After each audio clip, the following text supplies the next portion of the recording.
మనం ఈ వీడియోలో డిసెంబర్ నెలలో గ్రహాల గోచారరీత్యా మీన రాశి వారికి ఎలా ఉండబోతుంది. ముఖ్యంగా డిసెంబర్ నెలలో వక్రించిన గురువు, అలాగే కుజుడు కంబస్ట్ అయిపోయాడు, అలాగే రవి శుక్రుడిని కూడా కంబస్ట్ చేశాడు. శుక్రుడికి కుజుడికి బలం లేదు. ఇలాంటి పరిస్థితుల్లో ముఖ్యంగా మ్యారేజ్ లైఫ్లో ఉన్న వాళ్ళకి, కమిట్మెంట్లో ఉన్న వాళ్ళకి కొన్ని అనుకోని ఫలితాలు రాబోతున్నాయి. అలాగే కొంతమందికి ఎప్పుడు కూడా సమస్యలు, కష్టాల్లో ఉన్న వాళ్ళందరికీ కూడా కొంత ఊపిరి పీల్చుకునే సమయం వస్తుందన్నమాట. ఉద్యోగ మార్పులకు కానీ, వ్యాపారంలో మార్పులకు కానీ అనుకోని కొన్ని చక్కటి పాజిటివ్స్ అనేవి మీన రాశిలో జన్మించిన వాళ్ళకి రాబోతున్నాయి.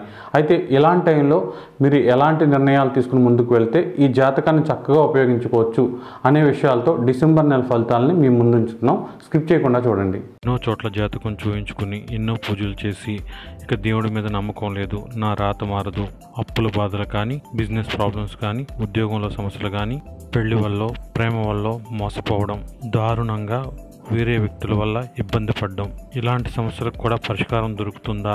ఆన్లైన్లో ఇలాంటివి ఒక 100 ఉన్నాయి, ఇదంతా ఫ్రాడ్, ఇలాంటివి ఏమీ కూడా జరగవు, మన కర్మను అనుభవించాల్సిందే, అసలు నేను ఉద్యోగం చేయాలా, వ్యాపారం చేయాలా, ఏది కలిసి వస్తుంది, నాకు మ్యారేజ్ ఎప్పుడు అవుతుంది, ఉద్యోగం ఎప్పుడు వస్తుంది, అసలు ఇప్పుడు నాకు ఈ సమస్యలన్నీ ఎప్పుడు తీరుతాయి, ఇలాంటి ప్రశ్నలకు సమాధానం గాయత్రి జ్యోతిషాలయం ద్వారా మీరు తెలుసుకోవచ్చు. మీ పుట్టిన వివరాలు లేదా ఈ పేరు బలాన్ని అనుసరించి జాతక చక్రం వేసి మీకు అనుకూల గ్రహాలేంటి, ప్రతికూల గ్రహాలేంటి, కాలసర్ప దోషం కానీ, లగ్న దోషం కానీ, శని, కుజ, గురు గ్రహాల యొక్క అనుకూలత ఎంత ఉంది, ఏ గ్రహాలు మీ ప్రస్తుత సమస్యకు కారణం, మీకు నడిచే దశలు, అంతర్దశలు ఎంతవరకు యోగిస్తున్నాయి, ఇవన్నీ పరిశీలించి దశమహావిద్యల ద్వారా చక్కటి మంత్రం ఇవ్వబడును.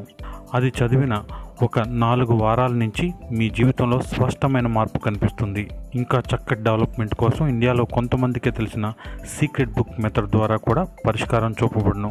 దీనికోసం మీరు పైన కనిపిస్తున్న 9160803649 అనే నెంబర్కి వాట్సాప్ ద్వారా మీ పుట్టిన తేదీ, పుట్టిన సమయం, పుట్టిన ఊరు, మీ పేరు పంపించి దాంతోపాటు ఫీజు 2000 రూపాయలు ఫోన్పే కానీ, గూగుల్ పే ద్వారా కానీ పంపించి స్క్రీన్ షాట్ని ఇదే నెంబర్కి వాట్సాప్ ద్వారా పంపిస్తే వారం నుంచి 10 రోజులలోపు ఒకరోజు ముందుగా మీకు తెలియజేసి ఆ టైంకి ఫోన్ చేసి మీ జాతకానికి సంబంధించిన విషయాలను తెలియజేసి చక్కటి మంత్రం ఇవ్వబడును.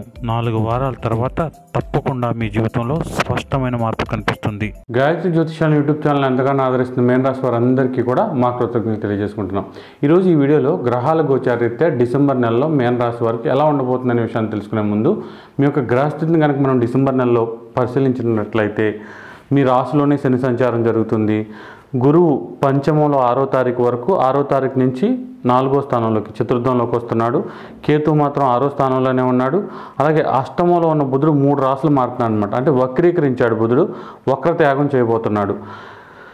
7వ తారీఖునేమో 9వ స్థానానికి, మళ్ళీ 30వ తారీఖునేమో 10వ స్థానంలోకి వస్తున్నాడు. ఇక శుక్రుడు కూడా అంతే. శుక్రుడు మీకు ఇక్కడ 21వ తారీఖు వరకు 9లో, 21వ తారీఖు 10 వస్తున్నాడు. కుజుడు కూడా కంబస్ట్ అయిపోయాడు. అయితే రవితో కలిసి కుజుడు కూడా 9లో కొన్నాళ్ళు, మళ్ళీ 8వ తారీఖు నుంచి 10లోకి వచ్చేస్తున్నాడు. రవి మాత్రం 16న 9 నుంచి 10లోకి వస్తున్నాడు. అలాగే రాహు 12లో ఉన్నాడు. మొత్తం మీద ఈ విచిత్రమైన గ్రహస్థితి అనమాట. ఈ నెలలో బుధుడు వక్రం, గురువు వక్రం, కుజుడేమో కంబస్ట్ అయిపోయాడు, శుక్రుడు కూడా కంబస్ట్ అయిపోయాడు. అందువల్ల ఏంటంటే మనకి ఈ డిసెంబర్ నెలలో కానీ, జనవరి నెల అంటే ఫిబ్రవరి 17 వరకు కూడా శుభ సమయాలు, శుభముహూర్తాలు ఏ విషయాలకే లేవన్నమాట. మిగతావన్నీ పెట్టెడు ముహూర్తాలే. ఈ టైంలో ఏదైనా ఇల్లు మారడాలో లేకపోతే ఇలాంటివన్నీ చేయకుండా ఉండడం మంచిదన్నమాట. ఇదంతా కూడా ఏంటంటే ఎప్పుడైనా సరే అసలే గురువక్రం అంటేనే మంచిది కాదనుకుంటే శుక్రుడు కూడా మూఢంలోకి వెళ్ళిపోయాడు. ఈ చాలా వరకు చెడు మంచి అంటే సమాజం ఆమోగ్యం కానీ కొన్ని విషయాలన్నిటికీ ఇది అనుకూల కాలం అంటారనమాట. అంటే ఏంటంటే లవ్ అఫైర్స్, లేచిపోయి పెళ్లి చేసుకోవటాలు, ఇంటర్ కాస్ట్ మ్యారేజ్లు, ఇలాంటివి ఎక్కువ జరిగే అవకాశం ఉంటుంది. ముఖ్యంగా ఎవరి జాతకాల్లో అయితే మనం ఎప్పుడు చెప్పుకుంటాం కదా, కొంచెం పాపగ్రహాలైన రాహు దశ కానీ, అంతర్దశ కానీ, శని దశ కానీ, శని అంతర్దశ కానీ, కేతు దశ కానీ, కేతు అంతర్దశ కానీ, కుజుడు అంతర్దశ కానీ, కుజుడి దశ కానీ జరిగే వాళ్ళందరికీ కూడా కొంతవరకు ఈ రాక్షస ఆలోచనలు రావడం, పిచ్చి పిచ్చి పనుల మీద ఇంట్రెస్ట్ పెరిగిపోవడం, ఎప్పుడు కూడా ఎంతో చక్కగా ఉండేవాళ్ళు ఎవరి చేత మాట పడినోళ్ళు కూడా కొంతవరకు ఆ మాటలు పడే విధంగా పరిస్థితులు ఏర్పడడం, డిజైర్స్, విషెస్, కోరికలు అసలు అస్తవ్యస్తం అయ్యే జీవితం, ఎంతసేపు కూడా ఎక్కడో ఏదో ఉంది, ఉన్న దాంట్లో తృప్తి లేకపోవడం, ఫైనాన్షియల్గా ఇలాగే ఎక్కువగా ఈ నెలంతా ఉండే అవకాశం ఉంటుంది. అయితే చాలామంది ఏంటంటే ఫైనాన్షియల్గా బాగున్న వాళ్ళందరూ కూడా ఎంజాయ్మెంట్ కోసం వాటి కోసం పరిగెత్తుతుంటే, ఫైనాన్షియల్గా సరిగ్గా లేని వాళ్ళు, అప్పుల బాధ ఉన్నవాళ్ళు వాటిని తీర్చడం కోసం వాటికి ఏం చేయాలన్న ఆలోచనతో డిసెంబర్ నెల అంతా ఎక్కువగా గడిచిపోయేటట్టు ఉంటుందన్నమాట. అయితే ఇక్కడ మెయిన్గా ఏంటంటే అసలు డిసెంబర్ నెలలో రాశిలో మొన్నటి వరకు శని వక్రంలో ఉన్నాడు, ఇప్పుడు రాశిలో శని డైరెక్ట్ అయిపోయాడు. శని డైరెక్ట్ అయిపోయి మీ 3వ స్థానాన్ని, అలాగే 7వ స్థానాన్ని, 10వ స్థానాన్ని చూస్తున్నాడు. ప్రతి విషయంలో కూడా అంటే ఏంటంటే ఫ్రెండ్స్, సిబ్లింగ్స్, ఈ రిలేషన్స్ అన్నిటిలో కూడా కొంతవరకు మీకు తృప్తి అనేది పెద్దగా ఉండదన్నమాట వాళ్ళు చేసే విషయాల్లో.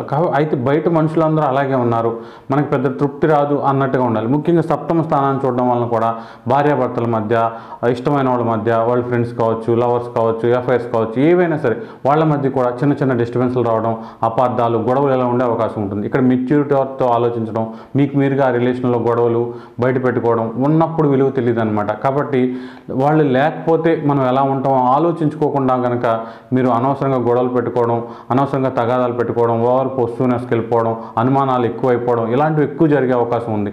ఎక్కువగా రిలేషన్షిప్లో ఉన్న వాళ్ళందరికీ కూడా డిసెంబర్ నెల అనేది ఒక పరీక్ష లాంటిది అనమాట. కొంతవరకు ఈ విషయాల్లో జాగ్రత్తగా ఉండిపోతే మాత్రం చాలా దెబ్బతినే అవకాశం ఉంటుంది.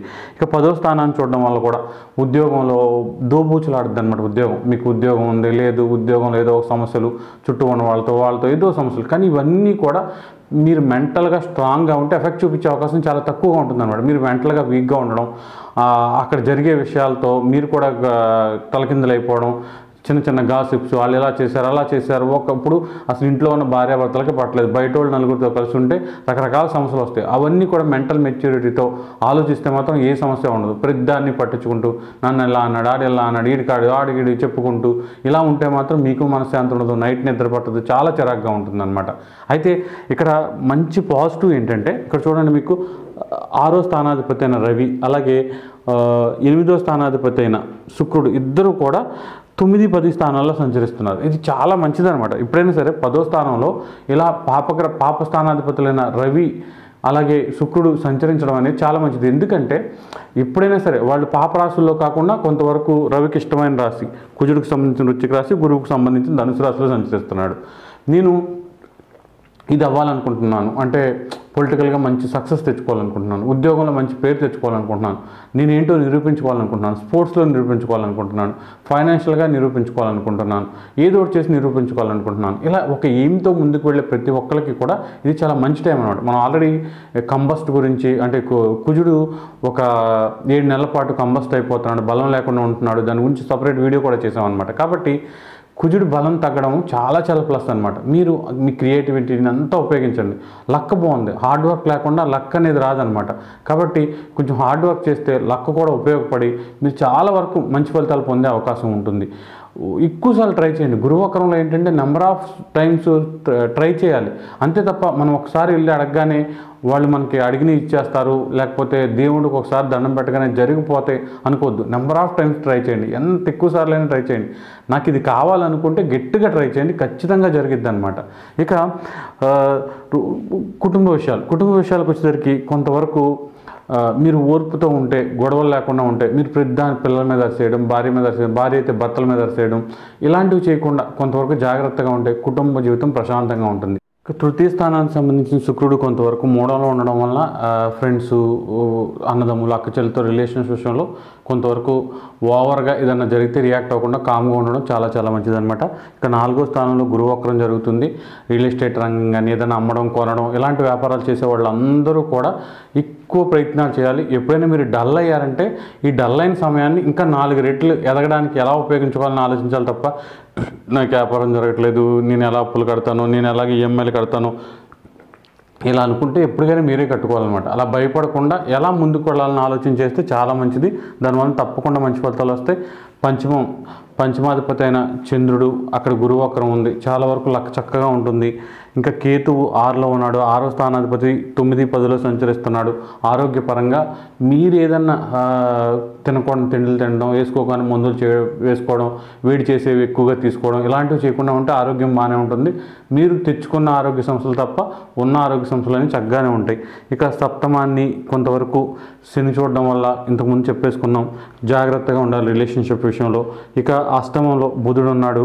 అయితే బుధుడు 7వ తారీఖు వరకు ఉంటాడు. అయితే అష్టమాధిపతి శుక్రుడు కూడా 3లో ఉన్నాడు. కాబట్టి ఎక్కువగా ఏది శాశ్వతం కాదనమాట. ఏదో పెద్దవాళ్ళు చెప్పినట్టుగా ఇవాళ మన సొంతమైంది, నిన్న వేరే వాళ్ళ సొంతం, రాబోయే రోజు ఇంకొకటి సొంతం. అలా ఆ రిలేషన్షిప్స్ అన్నీ కూడా అలాగే ఉంటాయి. మీరు ఓవర్గా వాటి మీద ఎక్కువ ఆశ పెట్టుకుని చాలా వరకు ఇబ్బంది పడే అవకాశం ఉంటుంది. కొంతవరకు జాగ్రత్తగా ఉండాలి. ఇక 9వ స్థానంలో రవి, బుధ, కుజులు, మళ్ళీ 10వ స్థానంలో ఈ గ్రహాలన్నీ కొంతవరకు ఇలా ఉండడం వలన మైండ్ అంతా కూడా ఏదో ఆలోచన అనమాట. ఎంతసేపు కూడా బుర్రంతా స్ట్రెస్ పెట్టేసుకోవడం, ఇలా ఉంచుకోకుండా ప్రజెంట్ మూమెంట్లో ఉంటూ పనిలో బాగా శ్రద్ధ పెడుతూ, మీ మనిషి ఉంటే కాదు మనసు కూడా అక్కడే ఉండేలా చూసుకుంటూ వర్క్ చేసుకోండి, చక్కగా ఉంటుంది. ఎందుకంటే ఇలా 9లో ఎక్కువ గ్రహాలు ఉంటాయి, అందులో పాపగ్రహాలు రవి, కుజులు కూడా ఉంటాయి. కొంతవరకు ఏంటంటే మనం ఏదన్నా జరగాలనుకుంటే అది తొందరగా జరగదనమాట. అంటే చిన్న చిన్న విషయాలు, మీకు హ్యాపీనెస్ ఇచ్చే విషయాలు, ఏదైనా టూర్ వెళ్దాం, ఏదైనా పార్టీకి వెళ్దాం, ఏదైనా మూవీకి వెళ్దాం, ఇలా అనుకుంటే ఏం జరగదనమాట. ఏదో ఒక స్ట్రెస్, ఏదో ఒక పనులు, వీటితో అవ్వదనమాట. ఇంకా అవ్వలేదు కాబట్టి వదిలేయండి, దాని గురించి ఆలోచించొద్దు ఎక్కువగా. ఇంకా ఉద్యోగ విషయాలు కూడా కొంతవరకు డిస్టర్బ్డ్గా ఏమి ఉండవు. మీరు డిస్టర్బెన్స్లు ఎక్కువగా మైండ్కి తీసుకుంటే మాత్రం డిస్టర్బెన్స్గానే ఉంటుంది. ఉద్యోగ విషయాలు నార్మల్గానే ఉంటాయి. ఏదైనా ఇది మూడం, కుజుడు బలం లేదు, శుక్రుడు బలం లేదు, ఏదైనా గట్టిగా సాధించుకోవాలి. గట్టిగా నిలబడితేనే ఏ చెడ్డ పరిస్థితి అయినా పక్కకు వెళ్ళిపోయే అవకాశం ఎక్కువగా ఉంటుందన్నమాట. ఇక లాభస్థానాధిపతి అయిన శని రాశిలో ఉన్నాడు. మీ బలం, మీ హార్డ్ వర్క్ అనమాట. మీరు ఎంత హార్డ్ వర్క్ చేసుకుంటే అంత లాభాలు వచ్చే అవకాశం ఉంటుంది. ఇక 12లో రాహు ఉన్నాడు. ఎక్కువగా వర్క్ మీద కంటే దృష్టి అంతా కూడా ఏదో వీడియోలు చూసుకోవడం, ఇన్స్టా వీడియోలు చూసుకోవడం, ఫేస్బుక్ వీడియోలు చూసుకోవడం, ఇలాగే ఉండే అవకాశం ఎక్కువగా ఉంటుందన్నమాట. కాబట్టి కొంచెం అలా కాకుండా ఫోకస్ ఆన్ వర్క్ అనమాట. మొత్తం మీద మీన రాశి వారికి ఈ నెల చక్కగానే ఉంటుంది. రెమెడీస్ వచ్చేసరికి ఏంటంటే రోజు కూడా గురువుకు సంబంధించిన ధ్యాన శ్లోకాన్ని ఒక 108 సార్లు చదువుకుంటూ ఉంటే చాలా చక్కగా ఉంటుంది.